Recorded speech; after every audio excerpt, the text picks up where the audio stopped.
Hey there, welcome back. Thank you for coming back and checking on my progress for my 21-day water fast. It's going real good. Um, I'm feeling a lot of headaches. I'm getting a lot of headaches, and especially last night and today was really. I was kind of weakened, a bit tired, and I didn't want to push it. But before I go on, let me tell you how much I've lost. So this morning I had awakened to 3.6 pounds lighter.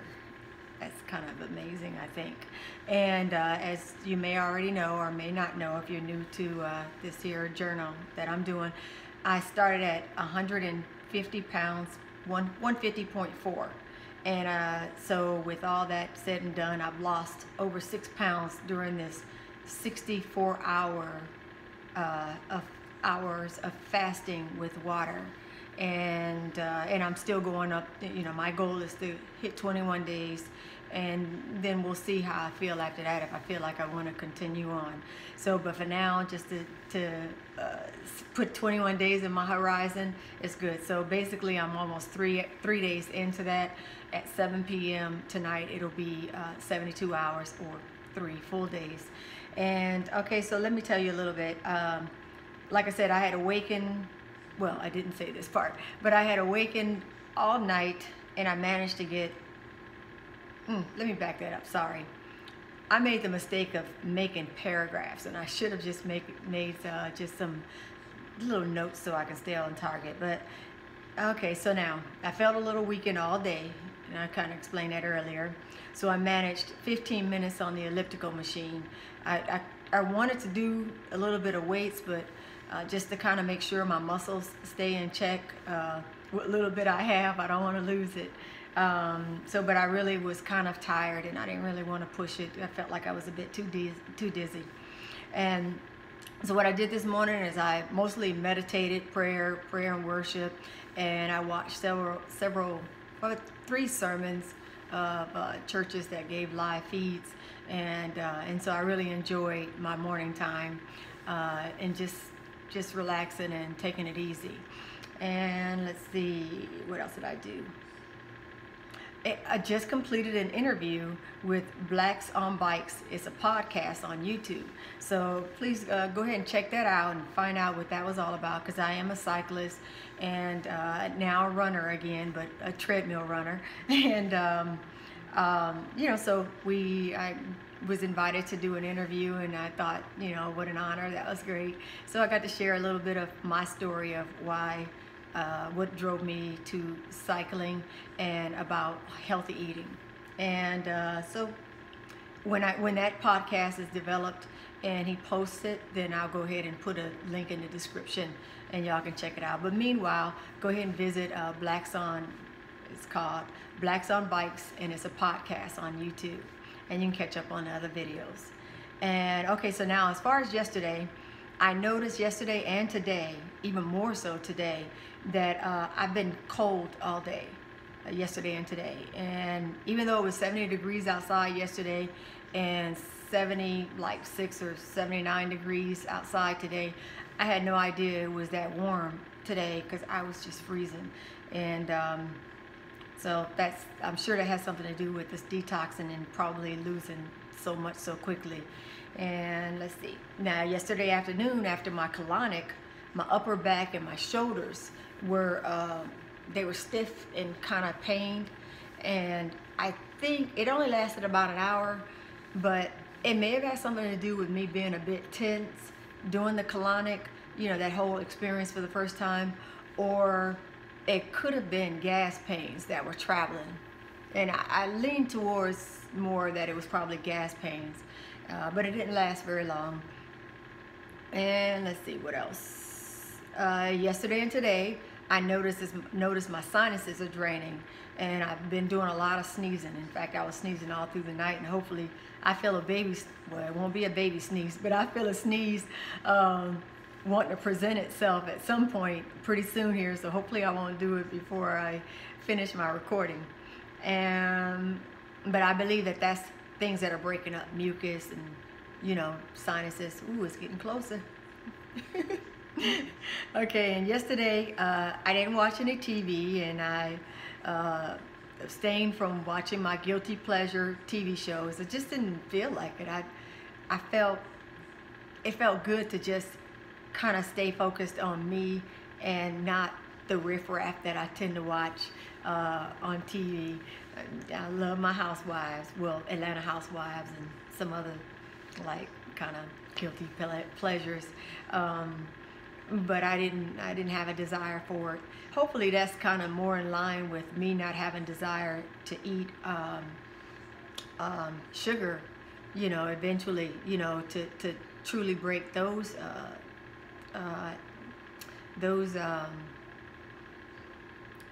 cravings. That's the word I'm looking for, and other negative cravings that I have that I need to clean out. So that wouldn't be a bad thing. If I spend less time watching TV, I'll spend more time on meditating and doing some more productive things. Reading more, which is what I'm doing now, going back to reading.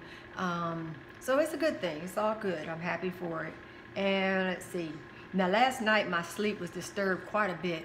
I'd wake up for an hour, go to sleep, wake up for an hour. I thought it was the next day again, and come to find out I'd only been asleep for an hour.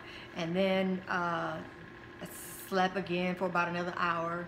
And in between though, this horrible habit I have that I'm gonna have to break that is grabbing the phone, thumbing through news, find out what happened in the news while I was asleep, looking at something on YouTube to fall back to sleep to. And then right now my focus is a lot on water fasting, so I'm intrigued by being fed that information. And but meantime, I was distracted because on one of the Facebook sites that I'm a new member of, it was focused on juice fasting.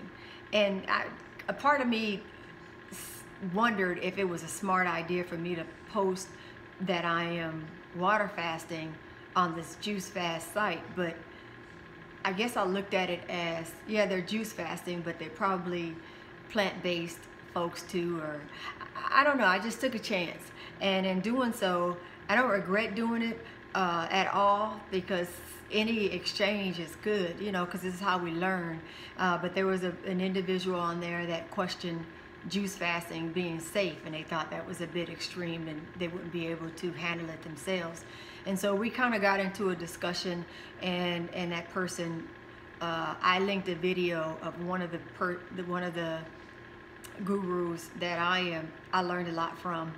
I don't agree with everything he said, because I still do believe in juice fasting. I do believe in eating whole foods, and raw, eating a high raw diet as much as possible, and plant-based, no animal meats or byproducts. I do believe in that.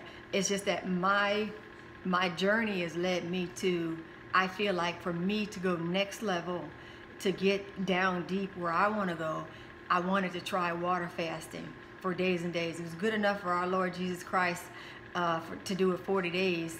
I said, why can't I? And I know that I have gotten healings from juice fasting and eating raw and eating vegan.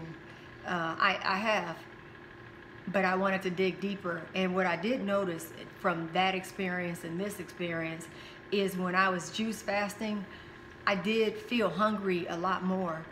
Because I guess I was getting those calories. It's great. It's excellent for cleansing. Don't get me wrong. And it's great. I would never take it out of my toolbox. It's in there, and I believe in it. It's just that I wanted to add something else to my toolbox, which is to begin intermittent fastings and long fastings, long water fastings. So that's the journey I'm on. And just like many people thought that living off of juice for days and weeks at a time was fanatical, on another token, folks are thinking the same thing about living off of water.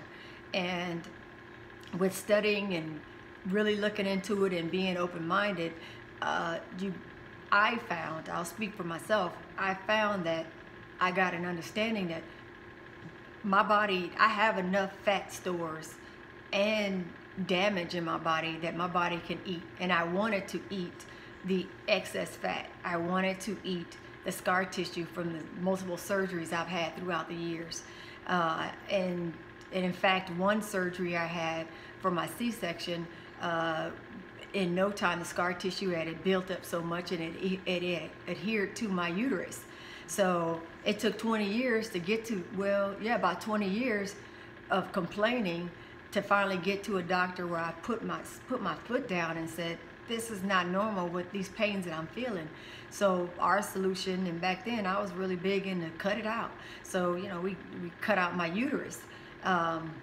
The wonderful thing is I have no periods. That's the beautiful part. But because I still have my ovaries, I didn't have to take any hormone therapy. So as far as I'm concerned, someone who doesn't want to have kids anymore, totally done. Oh, wow. Don't get me wrong, no one get offended, but I'm telling you, I'm so happy to be uterus free. You know, but you know what, if you ask me this probably 2 or 3 or 4 or 5, 10 years from now, I may have a different take on being excited about having parts of my body removed that may not have been necessary. Who knows, maybe that could have been something that could have been healed with the water fasting or a juice fast or eating raw for long enough. I don't know. But all I know is the path that I'm on, the journey. I mean, the past is the past. I'm in the present and looking towards the future. So I can't take it back. But I have no regrets. So that, like I said, that discussion was awesome because it made me want to continue to make sure I learn and that I be armed with even more knowledge to be comfortable to share what I know and to give my testimony. And I just know, and just like what I shared with that person, I said there are more than one ways for us to get to where we need to be. Some people heal their bodies with juice. Some people heal their bodies with eating organic milk. You know, organic fresh milk. They feel that, or they make claims that they've healed different diseases.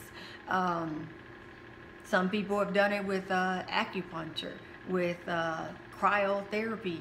So I mean, that I believe that the Creator gave us opportunities to heal ourselves in many sorts of ways, because not all of us live in the same place, and not all of us can get our hands on certain fruits that are superfoods that you can't travel over here fresh, or have access to different chambers or certain types of water. So I just believe that we in these times and in this lifestyle change, that it is imperative that we do our best to be open to listening to one another and you know, being supportive in some sort of way of that person's journey and what they're going through. And because I learned, like I said, water fasting to me was the craziest thing. My mom, she does it all the time, and I'll speak on her later, because there's a couple of questions I want to ask her, and I want to be able to give you a bit more than just a little nugget about her journey and what I've learned from her, because she's an awesome chick. Yeah, so that's all I wanted to say for today. And I want to thank you again for coming back, and thank you for being supportive, because this really helps me to have this little baby platform, because it's keeping me accountable, and I can have a record of my journey. So when I want to revisit this in the future, several months from now or what have you, it will help me to know this is what I felt during my journey, and this is what I may or may not be able to expect in the future journeys, or to know that, you know, the hard days, they don't last that long, you know. So far so good. Thank you so much, and I'll see you guys tomorrow.